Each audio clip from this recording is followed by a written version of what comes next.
নমস্কার বন্ধুরা, কুকিং প্যালেটে তোমাদের স্বাগত। আজকে বানাবো ডিম তড়কা রেসিপি। আমি এখানে বড় সাইজের দুটো পেঁয়াজ কুচি করে নিয়েছি লঙ্কা কুচি, টমেটো কুচি দুটো আর রসুন কুচি করে। এখানে 250 গ্রাম তড়কা ডাল সেদ্ধ করে নিয়েছি। তেল গরম হয়ে গেছে, এর মধ্যে আমি দিয়ে দেব সমস্ত পেঁয়াজ, রসুন, টমেটোটা একটু পরে দেব, এগুলো ভেজে নেব। আর অন্যদিকে আমি ডিমটাকে অমলেট করে নেব।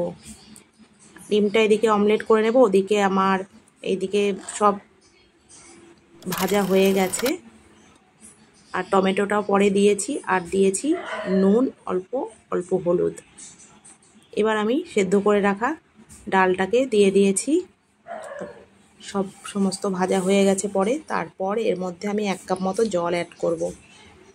জল দিয়ে দেব, আর তারপর দিয়ে দেব অমলেটগুলো। আর তারপর এখানে তড়কা মশলাটা দিয়ে দেব। এবার নামিয়ে নেব। তো বন্ধুরা, রেডি হয়ে গেছে ডিম তড়কা রেসিপি। কেমন লাগলো তোমাদের জানিও। ভালো লেগে থাকলে আমার চ্যানেলটা লাইক, শেয়ার, সাবস্ক্রাইব করে দিও। ভালো থেকো, সুস্থ থেকো, আমার পাশে থেকো তোমরা।